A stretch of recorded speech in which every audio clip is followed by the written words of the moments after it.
Hai semua, kita berjumpa lagi bab ke-25. Permainan Ricky pada kisahnya Letnan Imam dengan judul Dia Bukan Milikku. Klik tombol subscribe dan loncengnya juga ya, agar selalu update video baru lainnya. Terima kasih. Selamat menyimak. Aku bergegas menuruni tangga dengan cepat. Jangan pernah lengah, ucapku pada Hashim dengan menepuk pundaknya. Siap, Endan. Aku melesatkan motor menuju kosan Lita, sudah seharusnya aku mengawal Lita sampai di kosannya. Menyesal, iya bangetlah. Ricky tidak punya anak buah sebanyak aku, karena sekarang dia berdinas di dapur, jadi dia sendiri menyerangku dari segala arah.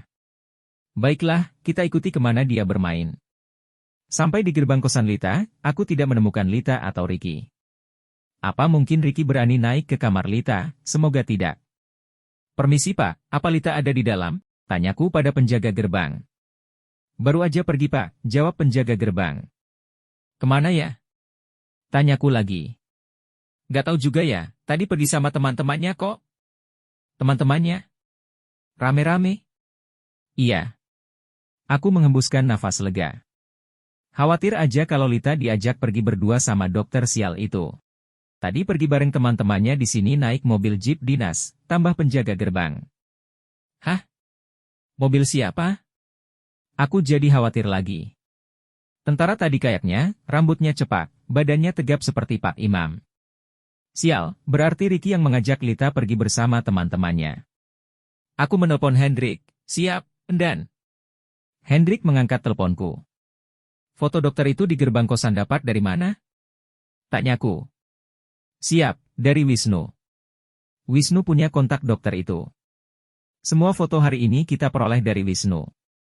Seperti target sengaja mengirim foto itu ke Wisnu agar sampai ke komandan. Jelas Hendrik. Foto saya boncengan dengan mahasiswi itu sudah tersebar sampai mana? Tanyaku lagi. Hampir semua kompi A. Ada komentar dari Kapten Bagas? Siap, tidak ada Endan. Mereka lebih banyak bertanya siapa yang dibonceng komandan. Ada pula yang mendoakan komandan segera menikah. Apa kita tarik semua anggota dari Dokter Utami? Semakin ketat kita menjaganya, dia semakin mengusik orang-orang di sekeliling saya. Kasihan orang yang tak terlibat dalam masalah ini ikut kecipratan. Kata Hashim, cewek yang tadi komandan bonceng itu diajak ke kosan Dokter Utami. Berarti Dokter Utami kenal dengan cewek itu, selidik Hendrik. Utami yang minta saya membawa cewek itu ke kosannya. Kami saling kenal. Jelasku singkat. Berarti gak ada masalah kan Endan? Jelas ada dong, Ricky sekarang pergi bersama cewek yang saya bonceng tadi. Jangan sampai Ricky mencuci pikirannya. Dia masih lugu sekali. Sepertinya komandan kenal sekali dengan cewek itu.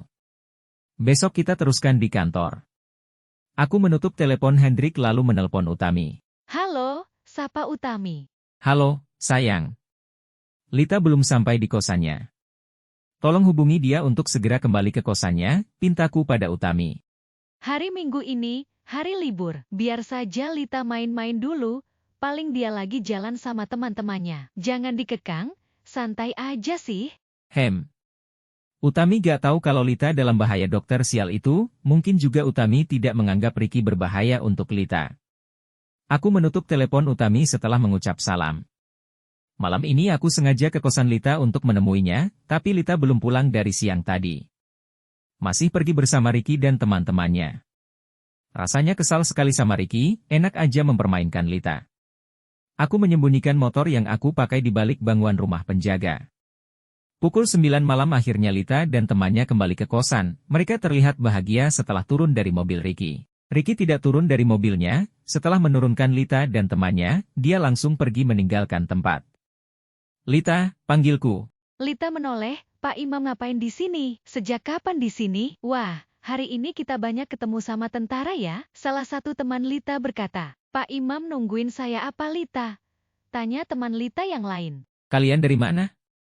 Tanyaku. Tadi kita jalan-jalan ke pelabuhan ujung Pak, diajak sama temen Pak Imam yang namanya Mas Ricky. Jawab salah satu teman Lita.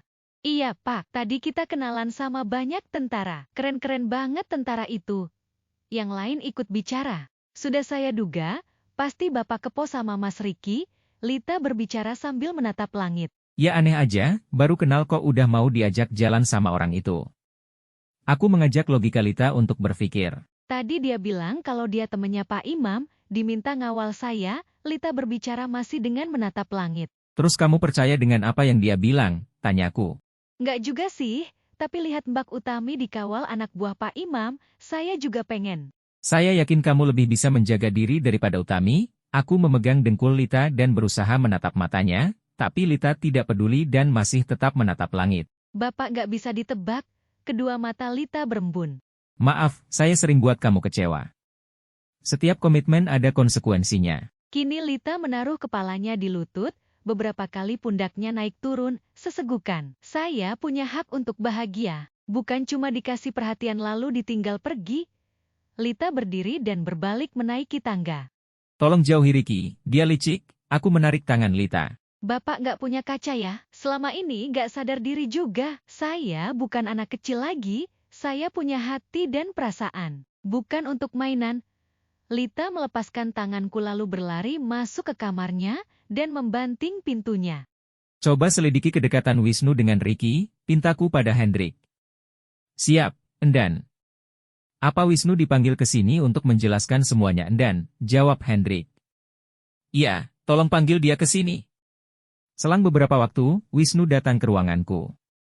Selamat siang Endan, Wisnu memberi hormat padaku. Silahkan duduk. Aku enggan membalas hormatnya.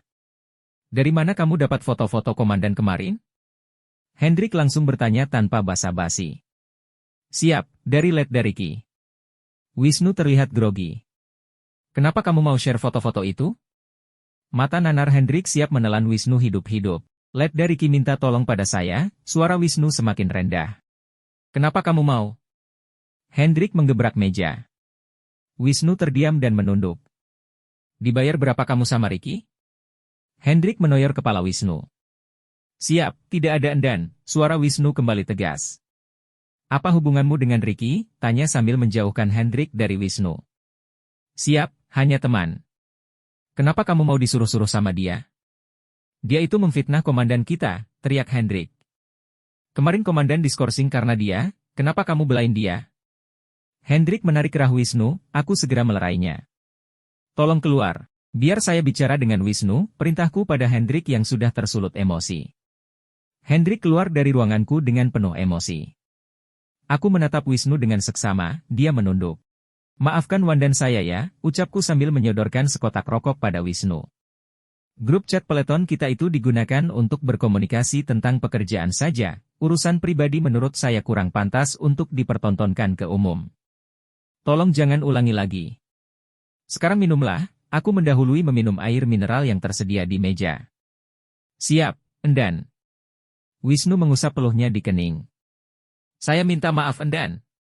Saya minta tolong jangan diulangi lagi ya, kenapa ya Ricky meminta kamu untuk menyebar foto-foto itu?